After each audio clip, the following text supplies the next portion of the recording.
ចាំខ្ញុំគិតថាខ្ញុំឬគេនិយាយមិនអាចទៅរួចអ្នកត្រូវតែឮខុសពាក្យសម្ដីរបស់បងប្អូននាគនិងខ្លាបានធ្វើឲ្យហ្វូងមនុស្សដែលកំពុងសង្កេតឃើញមានការភ្ញាក់ផ្អើលហើយការបញ្ចេញមតិស្មុគស្មាញគ្រប់ប្រភេទបានលេចឡើងនៅលើមុខរបស់ពួកគេភ្លាមនោះមនុស្សជុំវិញខ្លួនគិតថាខ្លួនបានឬខុសជាជាងជឿថាពាក្យពិតពួកគេមិនអាចយល់ថាហេតុអ្វីបានជាសម្ព័ន្ធស្លាប់ចង់ជ្រើសរើសជីវែងទើបតែពេលនេះជីវែងថែមទាំងត្រូវបានបដិសេធដោយសម្ព័ន្ធភាពតូចមួយតើមនុស្សបែបនេះអាចទទួលបានការគោរពពីសម្ព័ន្ធស្លាប់យ៉ាងដូចម្តេចជីវែងតើអ្នកសុខចិត្តចូលរួមជាមួយសម្ព័ន្ធស្លាប់ទេពួកគេបានដឹងថាហ្វូងមនុស្សមានការសង្ស័យដូច្នេះនាគបានបន្ថែមប្រយោគមួយទៀតដោយបង្ខំឲ្យសង្កត់ធ្ងន់ទៅលើសំឡេងតើនេះជាការពិតទេសម្ព័ន្ធស្លាប់កំពុងជ្រើសរើសបុរសនោះមែនទេតើគាត់មកពីណាដើម្បីទទួលបានការអញ្ជើញពីសម្ព័ន្ធស្លាប់តើសម្ព័ន្ធស្លាប់មិនមែនហៅថាការប្រមូលផ្ដុំនៃទេពកោសល្យទេហេតុអ្វីបានជាពួកគេជ្រើសរើសមនុស្សសាមញ្ញបែបនេះមិនយល់ទេពិតជាមិនយល់តើគាត់មានអ្វីមួយពិសេសប៉ុន្តែខ្ញុំពិតជាមិនអាចមើលឃើញអ្វីទាំងអស់សូម្បីតែសម្ព័ន្ធភាពតូចមួយក៏មិនស្វាគមន៍គាត់ដែរតើគាត់អាចក្លាយជាមនុស្សខ្លាំងបានដោយរបៀបណាជាមួយនោះការពិភាក្សាបានផ្ទុះឡើងភ្លាមនៅគ្រប់ទីកន្លែងរអិលដូចជាប្រេងឆាហើយការសម្លឹងមើលទាំងអស់ផ្ដោតលើជីវែងពួកគេទាំងអស់គ្នាបានព្យាយាមស្វែងរកអ្វីដែលខុសប្លែកពីគាត់ដើម្បីអាចនឹងត្រូវបានអញ្ជើញដោយសម្ព័ន្ធស្លាប់ប៉ុន្តែទោះបីជាយ៉ាងណាក៏ដោយគេមិនអាចមើលឃើញថាយុវជននោះខុសគ្នាយ៉ាងណាឡើយប៉ុន្តែទោះជាយ៉ាងនេះក្តីអ្នករាល់គ្នានៅតែសរសើរជីវែងមិនចេះចប់សម្ព័ន្ធស្លាប់ជាកន្លែងដែលសិស្សរាប់មិនអស់ទន្ទឹងរង់ចាំហើយក៏ជាកន្លែងដែលមនុស្សពូកែរាប់មិនអស់ត្រូវបានបដិសេធវាពិតជាដែនដីពិសិដ្ឋនៃចិត្តរបស់ពួកសិស្សក្នុងសាលាខាងក្នុងសម្ព័ន្ធស្លាប់ជាសុបិននៃសិស្សរាប់មិនអស់វាជាសុបិនដែលអាចស្រមៃបាននិងមិនអាចសម្រេចបានប៉ុន្តែនៅពេលនោះមានមនុស្សម្នាក់បានចូលទៅក្នុងទឹកដីដ៏ពិសិដ្ឋហើយបានបំពេញក្តីសុបិនដែលមិនអាចសម្រេចបានរបស់អ្នកដទៃមិនច្រណែនគាត់តើនេះអាចទៅរួចដោយរបៀបណាជីវែងគាត់ពិតជាប៉ុន្តែអ្នកដែលមានមុខអាក្រក់បំផុតនិងមនុស្សដែលមិនអាចទទួលយកបានច្រើនជាងគេគឺមនុស្សមកពីគ្រួសារជីវជាពិសេសជីវីវាហាក់ដូចជាគាត់ត្រូវវីដោយញួរធ្ងន់ខួរក្បាលទាំងមូលរបស់គាត់ញ័រខណៈពេលដែលគាត់ឆ្ងល់ទាំងស្រុងជីយូក៏ដូច្នោះដែរនាងបានជ្រកក្បែរជីវែងបើកមាត់តូចរបស់នាងហើយភ្នែកមួយគូរបស់នាងបានភ្លឺមិនឈប់ខណៈពេលដែលសម្លឹងមើលទៅជីវែងយ៉ាងភ្ញាក់ផ្អើលឆ្ពោះទៅរកប្រតិកម្មរបស់ហ្វូងមនុស្សបងប្អូននាគនិងខ្លាញឹមដោយពេញចិត្តបន្ទាប់មកពួកគេបានសម្លឹងមើលទៅជីវែងបើធៀបនឹងប្រតិកម្មរបស់ហ្វូងមនុស្សបងប្អូនរងចាំប្រតិកម្មរបស់ជីវែងច្រើនជាងពួកគេចង់ឃើញជីវែងប្រតិកម្មដូចជាគាត់ឈួតហើយដូចជាគាត់ផ្លាក់ចូលទៅក្នុងសុបិនប៉ុន្តែជីវែងច្បាស់ជាធ្វើឲ្យពួកគេខកចិត្តគាត់មិនសប្បាយចិត្តខ្លាំងពេកដោយការរំភើបចិត្តផ្ទុយទៅវិញគាត់មិនបានបង្ហាញអ្វីឡើយហើយទឹកមុខក៏ស្ងប់ស្ងាត់ដូចទឹកដែលអ្វីដែលគួរឲ្យភ្ញាក់ផ្អើលជាងនេះទៅទៀតគឺសម្ដីរបស់ជីវែងតែចេញបន្ទាប់មកសូមអរគុណចំពោះអត្ថន័យដ៏ល្អរបស់អ្នកប៉ុន្តែខ្ញុំមិនចង់ចូលរួមក្នុងសម្ព័ន្ធភាពណាមួយទេនៅពេលនេះគឺជីវែងនិយាយដោយស្ងប់ស្ងាត់ស្អីខ្ញុំមិនលើខុសទេគាត់បដិសេធនៅពេលដែលពាក្យរបស់ជីវែងចេញមកហ្វូងមនុស្សដែលប្រៀបដូចជាធុងប្រេងកំពុងពុះឡើងភ្លាមរបស់ល្អដែលមនុស្សរាប់មិនអស់ប្រាថ្នាចង់បានក្នុងសុបិនរបស់គេត្រូវបានបដិសេធវាពិតជាមិននឹកស្មានដល់ក្រោយពីទទួលបានចម្លើយនោះបងប្អូននាគនិងខ្លាក៏ងឿងឆ្ងល់ហើយទឹកមុខមិនពេញចិត្តជាខ្លាំងជីវែងប្រសិនបើអ្នកចូលរួមជាមួយសម្ព័ន្ធស្លាប់របស់យើងអ្នកនឹងទទួលបានអត្ថប្រយោជន៍ក្នុងការអភិវឌ្ឍនាពេលអនាគតរបស់អ្នកនៅក្នុងសាលានាគខៀវតើអ្នកពិតជានឹងបដិសេធមែនទេនាគផ្ដល់យោបល់នឹងសួរខ្ញុំសុំទោសខ្លាំងណាស់គឺការឆ្លើយតបរបស់ជីវែងគឺរឹងមាំអ្នកខ្លាខឹងបន្តិចប៉ុន្តែមុននឹងលែងគាត់ចេញគាត់ត្រូវបានបញ្ឈប់ដោយដៃរបស់នាគគូសបានវិតម្លៃជីវែងម្ដងទៀតហើយនិយាយថាបើជីវែងខ្ញុំសង្ឃឹមថាអ្នកអាចពិចារណារឿងនេះឡើងវិញមួយសន្ទុះក្រោយមកនៅកន្លែងអាថ៌កំបាំងមួយនៅខាងក្រៅផ្លាសាបងប្អូននាគនិងខ្លាឈរនៅទីនោះដោយទឹកមុខក្រៀមក្រំនៅពីមុខពួកគេគឺជានារីវ័យក្មេងម្នាក់ក្មេងស្រីនេះមានស្បែកស្អាតចិញ្ចាំស្រួចភ្នែកធំមាត់តូចក្រហមដូចផ្លែ cherry ថ្វីត្បិតតែមុខរបស់នាងនៅក្មេងបន្តិចប៉ុន្តែអាចនិយាយបានថានាងគឺជាមនុស្សដែលមានសម្រស់ស្រស់ស្អាតនិងជាមនុស្សដែលមិនទាន់មានការវិវត្តបន្តិចប៉ុន្តែនៅពេលនោះចិញ្ចើមរបស់នារីវ័យក្មេងនោះកំពុងជ្រួញចិញ្ចើមនៅពេលនាងសួរបងប្អូនថាក៏អ្នកកំពុងនិយាយថាគាត់បដិសេធមិនចូលរួមជាមួយសម្ព័ន្ធស្លាប់ឧត្តមសេនីយ៍ស៊ូមីអ្វីដែលយើងបាននិយាយគឺជាការពិតបងប្អូនបានឆ្លើយក្នុងពេលតែមួយ ពិតជាមានមនុស្សម្នាក់ដែលហ៊ានបដិសេធការអញ្ជើញរបស់សម្ព័ន្ធស្លាប់របស់យើងគាត់ត្រូវតែធុញទ្រាន់នឹងការរស់នៅក៏ក្មេងស្រីកំពុងខំបូរមាត់របស់នាងហើយមានដាននៃកំហឹងដែលបានកើតឡើងនៅក្នុងភ្នែកដ៏ស្រស់ស្អាតរបស់នាងឧត្តមសេនីយ៍ស៊ូមីនិយាយឲ្យត្រង់ទៅយើងមិនដឹងថាក្មេងប្រុសនោះពូកែផ្នែកណាទេប៉ុន្តែត្រូវបានអ្នកទាំងពីរលើកឡើងហើយពួកគេបានប្រាប់យើងឲ្យអញ្ជើញគាត់បើយើងធ្វើអាក្រក់ដាក់គាត់ខ្ញុំខ្លាចតើមានអ្វីដែលត្រូវខ្លាចយើងកំពុងផ្ដល់មុខឲ្យគាត់រួចហើយដោយអញ្ជើញគាត់ឲ្យចូលរួមសម្ព័ន្ធស្លាប់ប៉ុន្តែឥឡូវនេះគាត់ហ៊ានបដិសេធយើងបានឲ្យមុខគាត់ប៉ុន្តែគាត់មិនទទួលយកវាប្រសិនបើយើងមិនទុកឲ្យគាត់ឈឺចាប់បន្តិចតើកិត្តិយសរបស់សម្ព័ន្ធស្លាប់របស់យើងនៅឯណាខ្ញុំនឹងប្រគល់បញ្ហានេះទៅអ្នកទាំងពីរកុំបារម្ភជាមួយបងស្រីរបស់ខ្ញុំធានាថាគ្មានអ្វីកើតឡើងចំពោះអ្នកទាំងពីរអេមិនអីទេច្បងប្អូននាគនិងខ្លាមិនហ៊ានត្បិតបន្តិចសោះខណៈនៅចំពោះមុខស្រីស្អាតវ័យក្មេងម្យ៉ាងទៀតខ្ញុំនឹងនិយាយជាលើកចុងក្រោយកុំឲ្យខ្ញុំថាចាស់អាយុរបស់ខ្ញុំមិនច្រើនជាងរបស់អ្នកទេបន្ទាប់ពីសម្លឹងមើលមនុស្សពីរនាក់ហើយនាងក៏ចេញទៅបងប្អូនបានមើលដោយស្ងៀមស្ងាត់ពេលក្មេងស្រីនោះដើរកាន់តែឆ្ងាយទៅរហូតដល់បាត់ខ្លួនទាំងស្រុងពេលនោះទើបពួកគេដកដង្ហើមចេញយ៉ាងជ្រៅដូចជាទម្ងន់ត្រូវបានលើកក្មេងស្រីតូចនេះពិបាកបម្រើណាស់នាងកំពុងចាត់ទុកពួកយើងដូចជាទាសករក៏ខ្លាត្អូញត្អែពេលគាត់ជូតញើសនៅលើថ្ងាសអ្វីក៏ដោយយើងមិនអាចធ្វើអ្វីអំពីស្ថានភាពគ្រួសារពិសេសរបស់នាងបានទេ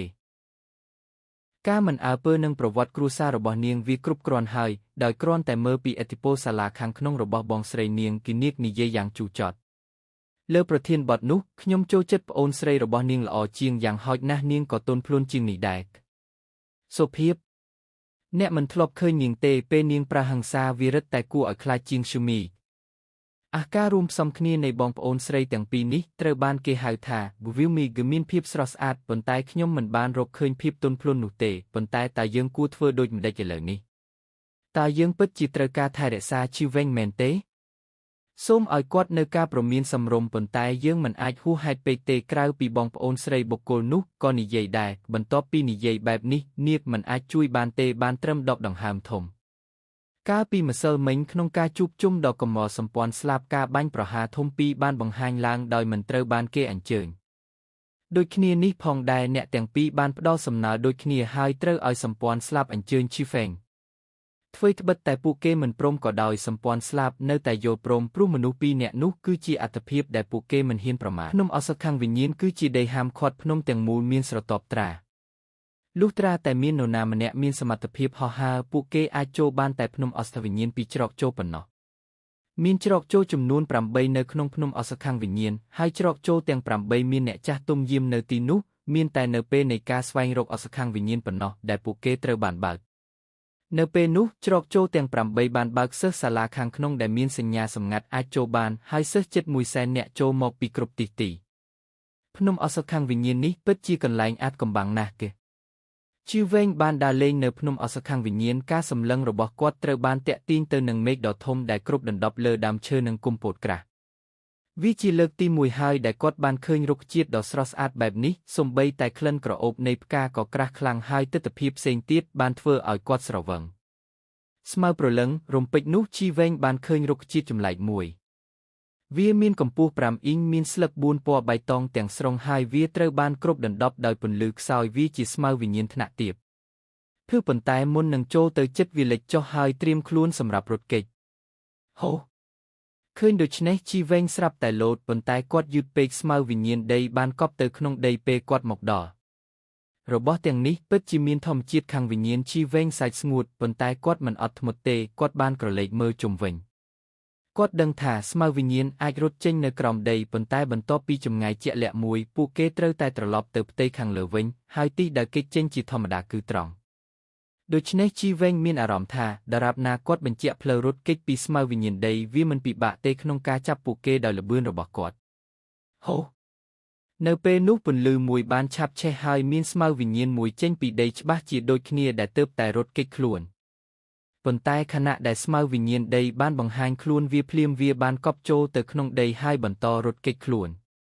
ជីវែងអស់សប្បាយហើយគាត់បានដើរលើជាច្រើនជំហានបន្ទាប់មកក៏លោតទៅលើអាកាសដូចទន្សាយឆ្កួតដៃរបស់គាត់បង្កើតជាក្រញាំរបស់ឥន្ទ្រីហើយគាត់បានចាប់យកកន្លែងទំនេរនៅពីមុខគាត់វូសដូចដែលជីវែងបានទីនៅពេលដែលគាត់ចុះចតនៅលើដីស្មៅវិញ្ញាណដីក៏ចេញមកម្ដងទៀត ប៉ុន្តែលើកនេះជីវវែងលឿនជាងគាត់មិនបានផ្ដល់ឱកាសឲ្យវាគេចខ្លួនទេដៃធំរបស់ជីវវែងចាប់យ៉ាងតឹងទៅលើមេឃរបស់វាហើយទាញវាចេញពីដីជេនៅពេលដែលស្មៅវិញ្ញាណដីបានផ្ដាច់ចេញពីដីវាបានចាប់ផ្ដើមធ្វើឲ្យមានសំឡេងចោះត្រចៀកហើយរលកនៃថាមពលស៊ូដ៏ខ្លាំងក្លាបានបន្តចេញពីវាប៉ុន្តែការតស៊ូនោះបានអូសបន្លាយរយៈពេលខ្លីប៉ុណ្ណោះមុនពេលវាកាន់តែខ្សោយទៅនៅចុងបញ្ចប់ពន្លឺរបស់ស្មៅវិញ្ញាណបានភ្លឺឡើងបន្ទាប់មកវាចាប់ផ្ដើមថយចុះនៅក្នុងទំហំនៅចុងបញ្ចប់វាស្ទើរតែធំដូចម្រាមដៃរឿងនេះពិតជាចម្លែកណាស់គេនៅពេលដែលថ្នាំខាងវិញ្ញាណចេញពីដីវានឹងបាត់បង់ធម្មជាតិខាងវិញ្ញាណហើយថ្នាំខាងវិញ្ញាណដែលគ្មានធម្មជាតិខាងវិញ្ញាណនឹងមានរូបកាយតូចមួយប៉ុន្តែវាគ្រាន់តែជាពាក្យចាមអារាមប៉ុណ្ណោះនៅពេលដែលស្មៅវិញ្ញាណដីដែលមានប្រវែង5អ៊ីងបានផ្លាស់ប្ដូរទៅជាប្រវែងមិនដល់កន្លះអ៊ីងអ្នកណាម្នាក់នឹងមានអារម្មណ៍ភ្ញាក់ផ្អើលនៅពេលពួកគេឃើញនៅចំពោះមុខពួកគេបន្ទាប់ពីមើលថែស្មៅវិញ្ញាណដីរួចលោកជីវែងបានដាក់ដៃហើយធ្វើត្រាដៃថាមពលស្រូបទាញដ៏ខ្លាំងបានហក់ចេញពីដានធានរបស់គាត់ហើយក្នុងមួយប៉ព្រិចភ្នែកគាត់បានចម្រាញ់ស្មៅវិញ្ញាណដីដែលស្ថិតនៅក្នុងបាតដៃរបស់គាត់ទាំងស្រុងហើយហេរបស់ទាំងនេះមិនគ្រប់គ្រាន់សម្រាប់អ្នកដើម្បីបំពេញស្នាមប្រេះនៅក្នុងចន្លោះធ្មេញរបស់អ្នកជីវវែងញឹមយ៉ាងជូរចត់ស្មៅវិញ្ញាណដីគ្រាន់តែជាថ្នាំខាងវិញ្ញាណដែលមានកម្រិតទាបប៉ុណ្ណោះហើយថាមពលខាងវិញ្ញាណនៅខាងក្នុងវាអាក្រក់ជាងស្មៅវិញ្ញាណបរិសុទ្ធច្រើនដងគាត់នឹងត្រូវការចំនួនដ៏គួរឲ្យភ័យខ្លាចប្រសិនបើគាត់ពឹងផ្អែកលើវាដើម្បីចិញ្ចឹមរន្ទះដ៏ទេវភាពដោយសារมันអាចជួយបានជីវវែងបន្តដើរទៅមុខហើយដើរត្រង់ទៅផ្នែកជ្រៅនៃព្រៃភ្នំឱសថខាងវិញ្ញាណត្រូវបានបែងចែកទៅជារង្វង់ខាងក្នុងរង្វង់កណ្ដាលនិងរង្វង់ខាងក្រៅរង្វង់ខាងក្រៅមានឱសថខាងវិញ្ញាណដែលមានគុណភាពទាបរង្វង់កណ្ដាលមានឱសថខាងវិញ្ញាណដែលមានគុណភាពមធ្យមហើយរង្វង់ខាងក្នុងមានឱសថខាងវិញ្ញាណគុណភាពខ្ពស់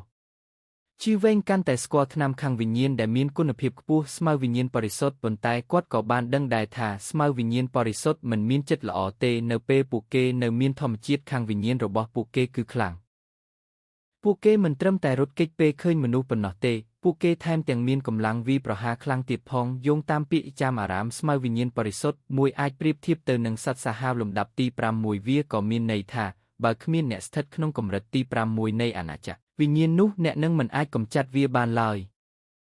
នោះហើយជាមូលហេតុដែលរង្វង់ខាងក្នុងត្រូវបានគេមើលឃើញថាជាតំបន់ហាមឃាត់ហើយមានមនុស្សតិចណាស់ដែលហ៊ានចូលជីវវែងក៏មិនមានគម្រោងតាមប្រមាញ់សត្វដែលគួរឲ្យខ្លាចទាំងនោះដែរដូច្នេះគោលដៅរបស់គាត់គឺរង្វង់កណ្ដាលថ្នាំខាងវិញ្ញាណដែលមានគុណភាពមធ្យមគឺស្មៅវិញ្ញាណមេឃយោងតាមរឿងព្រេងវាអាចនៅជាប់នឹងរត់យ៉ាងលឿនពេញដីវាថែមទាំងមានសមត្ថភាពមើលមិនឃើញដូច្នេះវាពិបាកក្នុងការចាប់ណាស់ប៉ុន្តែសំណាងល្អវាមិនមានអំណាចសម្លាប់ទេ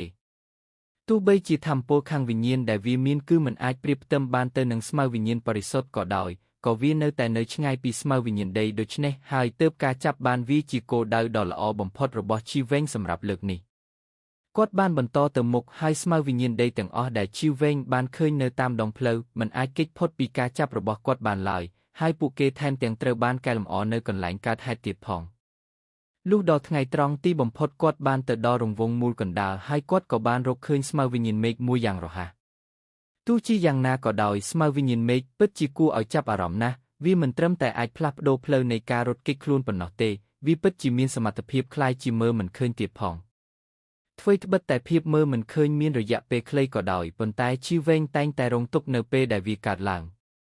ថ្ងៃត្រង់រហូតដល់ព្រះអាទិត្យចាប់ផ្ដើមលិចនៅភាគខាងលិចជីវវែងបានឃើញយ៉ាងហោចណាស់មានស្មៅវិញ្ញាណមេឃរាប់សិបប៉ុន្តែគាត់មិនចាប់បានសូម្បីតែមួយគ្រាប់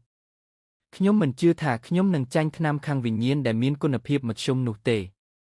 ទោះបីជាជីវវែងនៅតែរឹងមាំទោះបីជារត់ពេញមួយថ្ងៃក៏ដោយក៏គាត់អស់សង្ឃឹមនៅពេលដែលក្រពះរបស់គាត់ចាប់ផ្ដើមបញ្ចេញសំឡេងស្គរដូច្នេះគាត់អាចឈប់ដើម្បីបំពេញអាហារតែប៉ុណ្ណោះ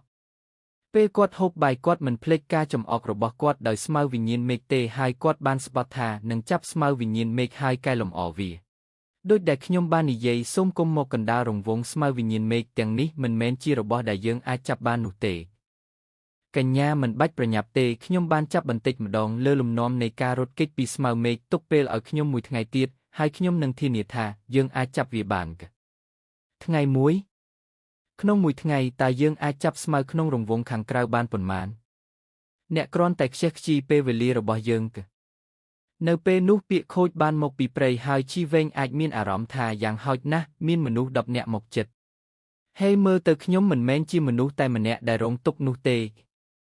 ជីវែងសាច់ចំអកប៉ុន្តែមិនបានសំបីតែលើក្បាលរបស់គាត់ដើម្បីមើលនិងបរិភោគអាហារនៅក្នុងដៃរបស់គាត់ជាមួយនឹងខាំដ៏ធំមើលទៅហាក់ដូចជាជីវែងក៏ប៉ុន្តែនៅពេលដែលមានការភ្ញាក់ផ្អើលមួយប៉ុន្តែពោពេញដោយសំឡេងសាច់ចំអកបានបន្លឺឡើងជីវែងបានដឹងថាគាត់បានជួបអ្នកស្គាល់គ្នាដ៏អាក្រក់គាត់បានលើករបស់គាត់ហើយមើលទៅស្រមោល10កំពុងសម្លឹងមកគាត់ហើយពួកគេទាំងអស់សុទ្ធតែជាមុខដែលធ្លាប់ស្គាល់នារីវ័យក្មេងដែលនាំមុខគេមានឈ្មោះជីឆូនាងមានអាយុតិចជាងជីវែង1 ឆ្នាំហើយនាងអាចនិយាយបានថាជាបងប្អូនជីដូនមួយរបស់ជីវែងអ្វីត្បិតតែជីឆូមិនមានភាពផ្អែមល្ហែមនិងស្រស់ស្អាតដូចជីយ៉ូក៏ពិតមែនប៉ុន្តែនាងនៅតែមានរូបរាងខ្លះជាពិសេសស្បែកសព្រើលរបស់នាងដែលត្រូវនឹងឈ្មោះរបស់នាងប៉ុន្តែនាងគឺដូចគ្នានឹងឈឺឆេងនិងឈឺហ្សែននាងមិនចូលចិត្តជីវែងតាំងពីនៅក្មេងមកម្លេះហើយនាងជាសមាជិកនៃកម្លាំងសត្រូវនៅពីក្រោយជីឆូមានមនុស្ស9 នាក់ទោះបីជាពួកគេមាននាមត្រកូលគូឈីវដោយនិយាយយ៉ាងតឹងរឹងក៏ដោយពួកគេមិនមែនជាផ្នែកនៃគ្រួសារឈីនោះទេពួកគេជាអ្នកបម្រើរបស់គ្រួសារឈីប៉ុន្តែដោយសារតែឪពុកម្ដាយរបស់ពួកគេមានឋានៈខ្លះនៅក្នុងគ្រួសារឈីពួកគេបានចូលសាលានាគីវក្នុងពេលតែមួយប៉ុន្តែអ្វីដែលគួរឲ្យអស់សំណើចនោះគឺសូម្បីតែមនុស្សទាំងនោះមើលងាយឈីវែងអូគឺអ្នកឈីវែងសំឡេងគួរឲ្យស្អប់បានបន្លឺឡើងម្ដងទៀតហើយវាបានបង្ហាញថាអ្នកដែលនិយាយនោះគឺជាយុវជនរាងខ្ពស់និងស្គមដែលឈរក្បែរជីខូជីវែងក៏ទទួលស្គាល់បុគ្គលនោះដែរគាត់ត្រូវបានគេហៅថាឈូហ្គេវហើយតាំងពីគាត់នៅក្មេងគាត់ចូលចិត្តនៅជាប់ជីឆូគាត់ជាស្រមោលរបស់ជីខូអ្វីដែលគួរនិយាយនោះគឺថាអ្វីត្បិតតែឈូហ្គេវមានឋានៈជាអ្នកបម្រើក៏ដោយប៉ុន្តែទេពកោសល្យរបស់គាត់មិនអាក្រក់ទេហើយគាត់បានចូលសាលានាគីវក្នុងពេលតែមួយជាមួយឈីយ៉ូហើយគាត់ក៏ជាកម្រិតទី4នៅក្នុងពិភពវិញ្ញាណផងដែរនៅក្នុងក្រុមរបស់ជីឆូកម្លាំងរបស់ឈូហ្គេវគឺសម្រុំដូច្នេះវាច្បាស់ណាស់ថាគាត់គឺជាអំណាចសំខាន់នៅក្នុងក្រុមនេះប៉ុន្តែបុរសនោះមិនគួរឲ្យទុកចិត្តទេដោយឃើញនៅពេលដែលគាត់បាននាំឈីឆូនិងអ្នកផ្សេងទៀតចូលទៅក្នុងរង្វង់កណ្ដាលមនុស្សម្នាក់អាចប្រាប់បានថាគាត់ជាមនុស្សដែលខំច្រើនជាងគាត់អាចទំពាបានខ្ញុំនិយាយថាជីវែងអ្នកក៏មិនល្អដែរអ្នកមិនមានអ្វីសោះបន្ទាប់ពីពេញមួយថ្ងៃនៅពេលនាងឃើញការបូបស្ងួតរបស់ជីវែងនាងជីឆូបានសាច់ចំអកនិងជីកកាយរកទុកលំបាករបស់អ្នកដទៃអញ្ចឹងមែនទេជាមួយអ្នកទាំង10នាក់ជាមួយគ្នាវាហាក់ដូចជាអ្នកមិនប្រសើរជាងខ្ញុំទេជីវែងបានស្កែនក្រឡេកមើលហើយឃើញថង់ស្ងួតដូចគ្នានៅខាងជីឆូគាត់បានចំអកថាខ្ញុំពិតជាមិនយល់ពីអ្វីដែលជីវីកំពុងគិតទេគាត់ដាក់មនុស្សគ្មានប្រយោជន៍របស់អ្នកទាំង10នៅក្នុងក្រុមតែមួយហើយមនុស្សគ្មានប្រយោជន៍ទាំង10នាក់បានរត់ទៅកណ្ដាលរង្វង់តើអ្នកនៅទីនេះសម្រាប់បោះជំរំមែនទេអ្នកមានអាហារគ្រប់គ្រាន់មែនទេមិនសមហេតុសមផលពេលលីសម្ដីរបស់ជីវែងជីឆូមានអារម្មណ៍តក់ស្លុតនិងខឹងអ្នកបម្រើ9នាក់ទៀតនៅខាងនោះក៏មិនមានអារម្មណ៍ល្អដែរជាពិសេសឈូហ្គេវគាត់ថែមទាំងចង្អុលទៅជីវែងហើយស្រែកថាបើឯងហ៊ានធ្វើខ្លួនមិនគោរពដល់កញ្ញាវ័យក្មេងរបស់គ្រួសារខ្ញុំទៀតខ្ញុំនឹងធ្វើឲ្យអ្នកពិការប្រសិនបើអ្នកមានអារម្មណ៍ថាអ្នកអាចធ្វើបានចូលមកសាឡបងគឺឈូហ្វេងសម្លឹងមើលមុខឈូហ្គេវបន្ទាប់មកមើលងាយហើយបន្តញ៉ាំអាហាររបស់គាត់អ្នកគិតថាខ្ញុំមិនហ៊ានទេនៅពេលដែលឈូហ្គេវនិយាយគាត់បានរត់ទៅរកឈូហ្វេងយ៉ាងចាស់ដៃខ្យល់បក់បោកពីក្រោមជើងរបស់គាត់ហើយបក់ស្លឹកធំគាត់បានបង្ហាញទាំងស្រុងនៅអំណាចនៃកម្រិតទី4នៃអាណាចក្រវិញ្ញាណប៉ុន្តែនៅពេលដែលឈូហ្គេវចូលទៅជិតឈូហ្វេងភ្លាមនោះឈូហ្វេងស្រាប់តែញើបក្បាលឡើងហើយភ្នែកត្រជាក់មួយគូបានបាញ់ចេញមកដោយកាំបិតមុតស្រួចហាក់ដូចជាចាក់ចូលទៅក្នុងភ្នែករបស់ឈូហ្គេវតាភ្លាមនោះឈូហ្គេវក៏ឈប់ដើរភ្លាមហើយក៏ប្រញាប់ថយក្រោយពីជំហានពេលដែលគាត់ឃើញការសម្លឹងរបស់ឈូហ្វេងគាត់មានអារម្មណ៍ថាមានអ្វីមួយអំណាចនៃការរារាំងការរារាំងនោះបានធ្វើឲ្យឈូហ្គេវមានអារម្មណ៍ត្រជាក់នៅក្នុងឆ្អឹងខ្នងរបស់គាត់ភ័យស្លន់ស្លោក្នុងចិត្តព្រោះគាត់ធ្លាប់មានអារម្មណ៍ថាមានការរារាំងនោះពីមុនមកហើយអ្នកដែលអាចធ្វើឲ្យគាត់មានអារម្មណ៍បែបនេះគឺជាមនុស្សដែលគួរឲ្យខ្លាចបំផុតទោះបីជាគាត់ក៏មានអារម្មណ៍ថាវាមិននឹកស្មានដល់នៅពេលដែលវាមកពីឈីវែងដែលនៅកម្រិតទី4នៃអាណាចក្រវិញ្ញាណហើយទើបតែចូលទៅក្នុងសាលាខាងក្នុងក៏ដោយការរារាំងនោះបានប្រាប់គាត់ថាគាត់មិនអាចប្រយុទ្ធជាមួយឈីវែងបានទេបន្ទាប់ពីលេបទឹកមាត់យ៉ាងខ្លាំងឈូហ្គេវបានងាកមកវិញភ្លាមឈុតនោះពិតជាធ្វើឲ្យជីឆូនិងអ្នកផ្សេងទៀតមិនដឹងថាត្រូវធ្វើយ៉ាងណាហេតុអ្វីបានជាគាត់ត្រឡប់មកវិញដោយមិនបានប្រយុទ្ធវាមិនខ្មាស់អៀនពេកទេប្រសិនបើពួកគេដឹងថាឈូហ្គេវភ័យខ្លាចដោយទឹកមុខរបស់ឈីវហ្វេងតែម្នាក់ឯងពួកគេនឹងមានអារម្មណ៍ថាពួកគេបាត់បង់មុខកាន់តែច្រើនឈូហ្គេវតើមានអ្វីកើតឡើងចំពោះអ្នកជីខូបញ្ចេញកំហឹងកញ្ញាខ្ញុំឈូហ្គេវមិនដឹងថាត្រូវឆ្លើយយ៉ាងណាទេ សម្រាមគ្មានប្រយោជន៍ក្រឡេកមើលរូបរាងទន់ខ្សោយរបស់ឈូហ្គេវឈីឈូខឹងនាងខំថ្មិញប៉ុន្តែនាងមិនដឹងថាត្រូវធ្វើអ្វីទេនៅចុងបញ្ចប់នាងគ្រាន់តែនិយាយទៅកាន់ឈូហ្វេងថាឈូហ្វេងអ្នកពិតជាធំហើយតើអ្នកភ្លេចថាអ្នកត្រូវបានហងវីកាលពីនៅក្មេងទេខ្ញុំសូមព្រមានអ្នកកុំត្រឡប់ទៅគ្រួសារឈូប្រសើរជាងបើមិនដូច្នេះទេខ្ញុំនឹងឲ្យហងវីអ្នកថែមទៀតបន្ទាប់ពីបានឬពាក្យរបស់ឈីឈូភ្លាមឈីហ្វេងចាប់ដៃទាំងពីររបស់គាត់ហើយអាហារនៅក្នុងដៃរបស់គាត់ត្រូវបានកំទេចទៅជាម្សៅភាពច្របូកច្របល់ជាមួយគាត់នៅពេលដែលស្នូថាំពលចាប់ផ្ដើមវិលហើយវាក៏ផ្លុំឈីឈូនិងអ្នកផ្សេងទៀតត្រឡប់មកវិញជាបន្តបន្ទាប់សូម្បីតែឈូហ្គេវក៏ពិបាកទប់ទល់ដែរ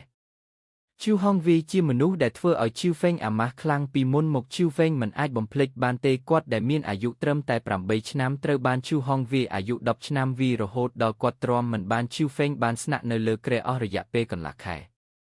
អ្វីដែលសំខាន់នោះគឺនៅពេលដែលឈូហ្គេយូទៅរកឈូហនវីសំបីឈូហ្គេយូក៏ត្រូវគេវាយ៉ាងធ្ងន់ធ្ងររឿងនោះបានคล้ายជាបន្លាក្នុងចិត្តរបស់ឈូហ្វេងបន្លាដែលតែងតែឈឺចាប់ប្រសិនបើវាមិនត្រូវបានដកចេញឈីវែងងើបក្បាលរបស់គាត់យឺតយ៉ាត់ហើយក្លិនត្រជាក់ដ៏ក្រាស់បានសាយភីចេញពីភ្នែករបស់គាត់និយាយដោយទឹកដមត្រជាក់ខ្លាំងទៅកាន់ឈីខូប្រាប់ឈូហនវីថាខ្ញុំនឹងត្រឡប់មកវិញនៅក្នុងការជួបជុំនៅឆ្នាំនេះត្រូវប្រាកដថាគាត់បានរៀបចំសម្រាប់ការលុតជង្គង់និងសុំទោសហើយឥឡូវនេះអ្នកទាំងអស់គ្នាបាត់ពីភ្នែកខ្ញុំភ្លាមបើមិនដូច្នោះទេខ្ញុំនឹងធ្វើឲ្យអ្នកសោកស្ដាយប្រសិនបើពួកគេស្ថិតក្នុងស្ថានភាពធម្មតាឈីឈូប្រកាសជានឹងនិយាយទៅកាន់ឈីវែងវិញប៉ុន្តែឥឡូវនេះនាងមិនមានភាពក្លាហានធ្វើបែបនោះទេនៅពេលនោះអូរ៉ាដែលឈីវែងបញ្ចេញគឺគ្រប់គ្រាន់ធ្វើឲ្យជើងរបស់នាងទន់ខ្សោយហើយរាងកាយញ័រនាងដឹងថាអារម្មណ៍នេះត្រូវបានគេហៅថាការភ័យខ្លាចនៅចុងបញ្ចប់ឈីឈូមិនបាននិយាយអ្វីតបវិញទេហើយងាកទៅក្រោយទៀតចូលទៅក្នុងភ្នំនិងព្រៃចំណែកឈូហ្គេវនិងអ្នកផ្សេងទៀតក៏ដើរតាមយ៉ាងលឿនដែរព្រោះពួកគេដូចគ្នានឹងឈីឈូព្រោះពួកគេមិនអាចទប់ទល់នឹងក្លិនរបស់ឈូហ្វេងបានឡើយបន្ទាប់ពីឈីឈូនិងអ្នកផ្សេងទៀតចាក់ចេញទៅឈីវែងបានរៀបចំយ៉ាងសាមញ្ញហើយបន្តគាត់ដឹងថាឈូហងវីមិនមែនជាចង្គៀងសន្សំប្រេងទេមិនត្រឹមតែគាត់ពូកែខាងប្រយុទ្ធក្នុងគ្រួសារឈូកាលពីសម័យមុននោះទេសូម្បីតែសប្តាហ៍ថ្ងៃនេះគាត់ស្ទើរតែនៅពីក្រោយឈូហ្គេវឈូហងវីមកពីគ្រួសារឈូហើយក្រៅពីឈូហ្គេយូគាត់គឺជាមនុស្សតែម្នាក់គត់ដែលអាចចូលរៀនសាលាដំបូងបានដើម្បីអាចទទួលបានដោយសាលាកម្រិតដំបូងបានបង្ហាញទេពកោសល្យរបស់គាត់ក្នុងការបណ្ដុះក្បាច់គុណរួចហើយចាប់តាំងពីឈូហងវីចូលសាលាមកគាត់មិនបានត្រឡប់មកវិញក្នុងគ្រួសារឈូដូច្នេះគ្មាននរណាម្នាក់ដឹងថាគាត់មានកម្លាំងបែបណានោះទេទោះជាយ៉ាងណាក៏ដោយឈីវែងមានអារម្មណ៍ថានៅឆ្នាំនេះឈូហងវីទំនងជានឹងត្រឡប់មកវិញយ៉ាងណាមិញឪពុករបស់គាត់គឺជាបេក្ខជនម្នាក់ក្នុងចំណោមបេក្ខភាពចំពោះទេពកោសល្យរបស់ឈូហងវីបើទោះបីជាគាត់មិនបានឈានដល់កម្រិតទី6នៃអាណាចក្រវិញ្ញាណក៏ដោយក៏គាត់នៅតែជាកម្រិតទី5ដែរដូច្នេះឈីវែងត្រូវបង្កើនកម្លាំងរបស់ខ្លួនឲ្យបានលឿនហើយយ៉ាងហោចណាស់ឈានដល់កម្រិតទី5នៃអាណាចក្រវិញ្ញាណកុំប៉ះខ្ញុំប៉ុន្តែមុននឹងឈីវែងដើរទៅឆ្ងាយសំឡេងស្រែកយ៉ាងខ្លាំងចេញពីព្រៃសំឡេងនោះជារបស់ឈីខូភ្លាមនោះឈីវែងងក់ក្បាលហើយបន្ទាប់ពីមានការស្ទាក់ស្ទើរគាត់បានរត់ទៅទីដៅនៃសំឡេងក្នុងពេលជាមួយគ្នានេះនៅតំបន់ទំនេរមួយនៅលើភ្នំទិដ្ឋភាពដែលមិនអាចទ្រាំទ្របានកំពុងកើតឡើងឈូហ្គេវនិងមនុស្ស9នាក់ផ្សេងទៀតញ័រខ្លួនខណៈដែលឈរនៅចំហៀងដោយទឹកមុខពោពេញដោយការភ័យខ្លាចនៅកន្លែងទំនេរនៅកណ្ដាលឈីឈូត្រូវបានបុរស3នាក់នាំចូលលេងមនុស្ស3នាក់នោះមានអាយុ20ឬច្រើនជាងនេះហើយមុខមាត់អាក្រក់ខ្លាំងណាស់ប៉ុន្តែនៅពីក្រោយខ្លួនគេមានដាវដែកខ្មៅមួយនៅខាងក្រោយពួកគេជាសមាជិកនៃសម្ព័ន្ធដាវសិស្សប្អូនមិនបាច់ខ្លាចទេយើងគ្មានចិត្តអាក្រក់ទេហើយយើងគ្រាន់តែចង់និយាយលេងជាមួយអ្នកបន្តិចបុរសម្នាក់ដែលមានមុខពេញពុកមាត់កំពុងទាញសម្លៀកបំពាក់ពណ៌ស្វាយរបស់ឈីឈូដៃអាវមួយត្រូវបានហែកចេញដោយគាត់ហើយវាបង្ហាញស្បែកពណ៌សព្រើរបស់នាងហេនេះស្អាតណាស់ខ្ញុំចូលចិត្តមនុស្សស្រីទន់ភ្លន់បែបនេះពីរនាក់ទៀតក៏បានប៉ះដងខ្លួនរបស់ឈីឈូដែលភ្នែករបស់គេភ្លឺហើយគេស្រក់ទឹកមាត់រួចហើយពួកយើងមកពីសាលាដូចគ្នាតើអ្នកមិនខ្លាចថាអ្នកចាស់ទុំនឹងដាក់ទណ្ឌកម្មអ្នកទេប្រសិនបើអ្នកប្រព្រឹត្តចំពោះខ្ញុំបែបនេះមុខរបស់ឈីឈូគឺពោពេញដោយទឹកភ្នែកខណៈនាងតស៊ូដោយគ្មានកម្លាំងក្មេងតូចយើងកំពុងការពារអ្នកចាស់ទុំមិនមានពេលគ្រប់គ្រាន់ដើម្បីសរសើរយើងទេហេតុអ្វីបានជាពួកគេដាក់ទណ្ឌកម្មយើង